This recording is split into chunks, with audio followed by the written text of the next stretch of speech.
Hello friends, എല്ലാവർക്കും മഹാലക്ഷ്മി സീരിയലിൻ്റെ ഇനി വരാൻ പോകുന്ന എപ്പിസോഡിൻ്റെ റിവ്യൂയിലേക്ക് സ്വാഗതം. അങ്ങനെ വാമനും പ്രതാപനും കുറ്റക്കാരാണെന്ന് കൃത്യമായിട്ടുള്ള തെളിവുകൾ പ്രോസിക്യൂഷന് ഹാജരാക്കാൻ കഴിഞ്ഞിട്ടുള്ളത് കൊണ്ട് തന്നെ അവരുടെ ജാമ്യം കോടതി നിഷേധിക്കുന്നു. ഏതായാലും സത്യങ്ങളെല്ലാം തെളിവ് സഹിതം ഉണ്ണിയും ദുർഗയും മനസ്സിലാക്കുന്നുണ്ട്. തുടർന്ന് വാമന് നേരെ ആളേക്കെത്താണ് ദുർഗ. എൻ്റെ ആങ്ങളയായി താൻ ഒരിക്കലും ഇങ്ങനെ ചെയ്യുമെന്ന് കരുതിയില്ല എന്നും തുടർന്ന് പ്രതാപന് നേരെയും പൊട്ടിത്തെറിക്കുന്നുണ്ട് കേട്ടോ ദുർഗ.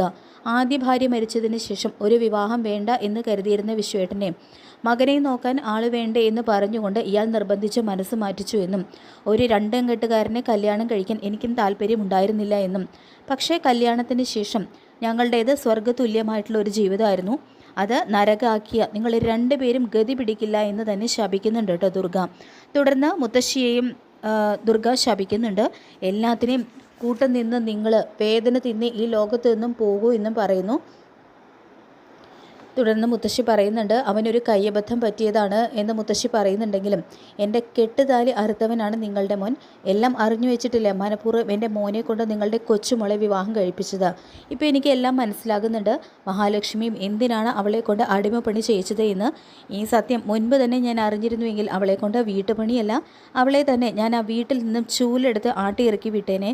ഇനി എനിക്ക് അവളെ എൻ്റെ മരുമകളായിട്ട് വേണ്ട എന്ന് ദുർഗ പറയുമ്പോൾ ദുർഗ തൻ്റെ തീരുമാനം തുറന്നടിക്കുമ്പോൾ, മോനെ ഉണ്ണി, നിൻ്റെ കുഞ്ഞാണ് അവളുടെ വയറ്റിൽ വളരുന്നതെന്ന് മുത്തശ്ശി പറയുമ്പോൾ, അമ്മ പറഞ്ഞത് തന്നെയാണ് എനിക്കും പറയാനുള്ളത്, എനിക്കിനി അവളെ എൻ്റെ ഭാര്യയായിട്ട് കാണാൻ പറ്റില്ല എന്ന് ഉണ്ണിയും പറയുന്നു. തുടർന്ന് ഒന്നും ഇവിടെ തീർന്നിട്ടില്ല എന്നും കേസ് കഴിഞ്ഞ് അന്തിമവിധി വന്നു കഴിഞ്ഞാൽ 20 വർഷത്തെ കടമുണ്ട്, അത് വീട്ടാൻ പ്രതാപനും വാമനും സകല സ്വത്തുക്കളും തികഞ്ഞു എന്ന് വരില്ല. കോടികളാണ് ഞാൻ കോമ്പൻസേഷനായിട്ട് ആവശ്യപ്പെടാൻ പോകുന്നത്, ഇനിയാണ് നിങ്ങൾ അനുഭവിക്കാൻ പോകുന്നത് എന്നും കണ്ണൻ പറയുന്നത് കേട്ട് ഞെട്ടി വിറയ്ക്കുന്നുണ്ട് കേട്ടോ മുത്തശ്ശി. അങ്ങനെ പ്രതാപനെയും വാമനെയും ജയിലിലേക്ക് കൊണ്ടുപോകുന്ന ആ ഒരു സമയത്തും ദുർഗയ്ക്ക് വാമനോടുള്ള കലി അടക്കാനായിട്ട് കഴിയുന്നില്ല. എല്ലാവരേക്കാൾ കൂടുതൽ തന്നെയാണ് ഞാൻ വിശ്വസിച്ചതും സ്നേഹിച്ചതും. എന്തിന് തൻ്റെ മകൻ മേഘൻ എൻ്റെ മോളെ ചതിച്ചപ്പോൾ എൻ്റെ മോളുടെ കൂടെ നിൽക്കുന്നതിന് പകരം തൻ്റെ മോൻ്റെ കൂടെയാണ് ഞാൻ നിന്നത്. ഇനി എനിക്ക് ഇങ്ങനെ ഒരു ആങ്ങളയില്ല. താൻ ഇനി എൻ്റെ കൺവെട്ടത്ത് പോലും വന്നു പോകരുത്. താൻ ചെയ്തു കൂട്ടതിൻ്റെയാണ് തൻ്റെ മകൻ ഇപ്പോൾ അനുഭവിക്കുന്നത് എന്നും അവൻ ഇനി ആ കിടപ്പ് കിടന്ന് പുഴുത്തു ചാകുമെന്നും ദുർഗ വീണ്ടും വീണ്ടും വാമനെ ശപിക്കുന്നുണ്ട്. തുടർന്ന് മുത്തശ്ശിയാണെങ്കിൽ വീണ്ടും കരുണയ്ക്ക് വേണ്ടിയിട്ട് ദുർഗയുടെയും ഉണ്ണിയുടെയും കാല് പിടിച്ച് മാപ്പ് ചോദിക്കുന്നുണ്ടെങ്കിലും മുത്തശ്ശിയുടെ വാക്കുകളൊന്നും ചെവി കൊള്ളാനായിട്ട് അവർ തയ്യാറാകുന്നില്ല. കാരണം അത്രയ്ക്ക് വലിയൊരു കൊടും ക്രൂരതയാണ് പ്രതാപൻ അവരോട് ചെയ്തിരിക്കുന്നത്. അതുകൊണ്ട് തന്നെ ഒരിക്കലും ഉണ്ണിക്കോ ദുർഗയ്ക്കോ അത് ക്ഷമിച്ചു കൊടുക്കാനായിട്ട് കഴിയുന്നില്ല. അങ്ങനെ മുത്തശ്ശി പേടിച്ചതുപോലെ തന്നെ സംഭവിക്കുന്നു. സത്യങ്ങൾ അറിഞ്ഞ് ദുർഗയും ഉണ്ണിയും അവരുടെ ജീവിതത്തിൽ നിന്ന് തന്നെ കരുണയെ തള്ളിക്കളഞ്ഞിരിക്കുകയാണ്. അങ്ങനെ എല്ലാം കൊണ്ടും തകർന്ന മുത്തശ്ശി തിരികെ വീട്ടിലെത്തുന്നു. കരുണയാണെങ്കിൽ മുത്തശ്ശിയെ കാണുന്നതും എന്തായി മുത്തശ്ശി എന്ന് ചോദിച്ചുകൊണ്ട് ഓടിച്ചെല്ലാൻ നോക്കുമ്പോൾ അവളെ തടയുന്നുണ്ട് കേട്ടോ മാർക്കോ. ഇനിയെങ്കിലും അവളെ നീ വിടണം മാർക്കോ. നീ പറഞ്ഞതുപോലെ പ്രതാപനെല്ലാം കോടതിയിൽ സമ്മതിച്ചിട്ടുണ്ട്. പ്രതാപനും വാമദേവനും കോടതി ജാമ്യം നിഷേധിച്ചു, അവരെ ജയിലിലേക്ക് അയച്ചു എന്ന് പറഞ്ഞുകൊണ്ട് മുത്തശ്ശി പൊട്ടിക്കരയുമ്പോൾ അത് കേട്ട് ഷോക്കാവുകയാണ് കേട്ടോ കരുണ. ഇത് കേൾക്കുന്ന മാർക്കോ, നിങ്ങളെല്ലാവരും ചേർന്ന് കണ്ണൻ സാറിനോടും അദ്ദേഹത്തിൻ്റെ അച്ഛനോടും മഹാലക്ഷ്മിയുടെയൊക്കെ ചെയ്തതിൻ്റെയാണ് ഇപ്പോൾ ഈ അനുഭവിച്ചു കൂട്ടുന്നത്. പിന്നെ ചെയ്യാത്ത കാര്യമൊന്നുമല്ലല്ലോ അയാൾ കോടതിയിൽ പറഞ്ഞിട്ടുള്ളത്. അയാൾ ചെയ്ത തെറ്റ് സമ്മതിക്കുകയല്ലേ ചെയ്തത്. ഇപ്പോൾ ജാമ്യം കോടതി നിഷേധിച്ചു, അതുകൊണ്ട് തന്നെ ഇനി ഈ കേസ് മുന്നോട്ട് പോകും.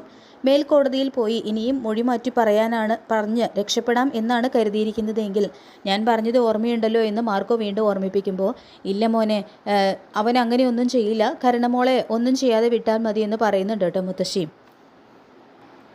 തുടർന്ന് സത്യങ്ങളൊക്കെ ആ ഉണ്ണിയും ഇവളുടെ അമ്മായിയമ്മയും അറിഞ്ഞോ? പണത്തിനോടുള്ള ആർത്തിയുള്ള അവർ എല്ലാം അറിഞ്ഞിട്ടും നിങ്ങളുടെ കൂടെ നിൽക്കാമെന്ന് സമ്മതിച്ചു എന്ന് ചോദിക്കുമ്പോൾ, ഇല്ല, ഇനി കരുണമോളെ ഉണ്ണി അവൻ്റെ ജീവിതത്തിൽ നിന്നും തള്ളിക്കളഞ്ഞു എന്നും മുത്തശ്ശി പറയുന്നത് കേട്ട് തകർന്നു പോകുന്നുണ്ട് കേട്ടോ കരുണ. ഇത് കേൾക്കുന്ന മാർക്കോയാണെങ്കിൽ ഇപ്പോഴെങ്കിലും അവർക്ക് നല്ല ബുദ്ധി തോന്നിയല്ലോ. ഇനിയെങ്കിലും കണ്ണൻ സാറിനെയും മഹാലക്ഷ്മിയും സ്നേഹിച്ച് ജീവിച്ചു കഴിഞ്ഞാൽ അവർക്ക് തന്നെ കൊള്ളാം. അവർക്ക് മാത്രമല്ല, നിങ്ങളും ഇനി മര്യാദക്കാരായിട്ട് തന്നെ ജീവിക്കണം. ചെയ്ത തെറ്റുകളൊക്കെ ഓർത്ത് പശ്ചാത്തപിച്ചു വേണം ഇനിയുള്ള ജീവിതം കഴിച്ചു കൂട്ടാൻ എന്നും മാർക്കോ ഓർമ്മപ്പെടുത്തൽ പോലെ അവരോട് പറയുന്നുണ്ട്. അപ്പോൾ മുത്തശ്ശിയും കരുണയാണെങ്കിൽ ഇതെല്ലാം കേട്ട് പൊട്ടിക്കരഞ്ഞുകൊണ്ട് നിൽക്കുകയാണ്. പിന്നീട് കണ്ണനും അനന്തവും ഹോസ്പിറ്റലിൽ എത്തുന്നു. അപ്പോൾ എന്തായി മോനെ എന്ന് മോഹിനി ചോദിക്കുമ്പോൾ രണ്ടുപേരെയും റിമാൻഡ് ചെയ്തു എന്ന് കണ്ണൻ പറയുന്നത് കേട്ട് മോഹിനിക്കും മഹിക്കും ഒരുപാട് സന്തോഷമാവുന്നുണ്ട്, അതുപോലെ തന്നെ ലേഖയ്ക്കും. ഇതുകൊണ്ടൊന്നും തീർന്നിട്ടില്ല എന്നും ഇനിയാണ് കരുണയും അവളുടെ മുത്തശ്ശിയൊക്കെ അനുഭവിക്കാൻ പോകുന്നത്. പിന്നെ കാര്യങ്ങളെല്ലാം അറിഞ്ഞപ്പോൾ എൻ്റെ രണ്ടാനമ്മയും ഉണ്ണിയും വാമദേവനെ പച്ചയ്ക്ക് കത്തിച്ചില്ല എന്നേ ഉള്ളൂ. മാത്രമല്ല കരുണയ്ക്ക് ഇനി ഉണ്ണിയുടെ ജീവിതത്തിൽ സ്ഥാനമില്ല എന്നും അവർ പറഞ്ഞു കഴിഞ്ഞു. പ്രതാപനും വാമദേവനും അവർ സമ്പാദിച്ചു കൂട്ടിയ മുഴുവൻ സ്വത്തുക്കളും വിൽക്കേണ്ടി വരും ഞാൻ ചോദിക്കാൻ പോകുന്ന കോമ്പൻസേഷൻ തരാൻ വേണ്ടിയിട്ട് എന്നെല്ലാം കണ്ണൻ പറയുമ്പോൾ അവരെല്ലാവരും അനുഭവിക്കട്ടെ കണ്ണേട്ടാ. 8 മാസം പ്രായമുള്ള ഈ കുഞ്ഞിനെ പോലും വെറുതെ വിടാത്തവരല്ലേ അവരെന്ന് മഞ്ജുവും ദേഷ്യത്തോടു കൂടി പറയുന്നുണ്ട്. ഒരു കണക്കിന് കണ്ണേട്ടൻ്റെ രണ്ടാനമ്മയ്ക്കും ഉണ്ണിക്കൊക്കെ വലിയൊരു ശിക്ഷ തന്നെയാണ് ഇതിലൂടെ കിട്ടിയിരിക്കുന്നത്. കാരണം അവരത്രമാത്രം വിശ്വസിക്കുകയും സ്നേഹിക്കുകയൊക്കെ ചെയ്തതല്ലേ അവരുടെ ആങ്ങളെ ആ വാമദേവൻ എന്ന് പറയുന്ന നീചനെ. അയാളിൽ നിന്നും ഇങ്ങനെ ഒരു ചതി ഉണ്ടാകുമെന്ന് അവരൊരിക്കൽ പോലും പ്രതീക്ഷിച്ചു കാണില്ല. അയാൾക്ക് വേണ്ടിയിട്ടല്ലേ അവർ കണ്ണേട്ടനോടും മഹിയോടൊക്കെ എത്ര വലിയ ക്രൂരതകളൊക്കെയാണ് ചെയ്തിരിക്കുന്നത്. അതുകൊണ്ട് തന്നെ അവർക്കും ഇതൊക്കെ തന്നെ വേണമെന്ന് പറയുന്നുണ്ട് കേട്ടോ ലേഖ. അപ്പോൾ നമുക്ക് കാത്തിരിക്കാം മഹാലക്ഷ്മി സീരിയലിൻ്റെ വരാൻ പോകുന്ന കിടിലൻ എപ്പിസോഡുകൾക്കായിട്ട്. ഈ റിവ്യൂ ഇഷ്ടപ്പെട്ടെങ്കിൽ ലൈക്ക് ചെയ്യുക, ചാനൽ കൂടി ഒന്ന് സബ്സ്ക്രൈബ് ചെയ്ത് സപ്പോർട്ട് ചെയ്യുക. താങ്ക്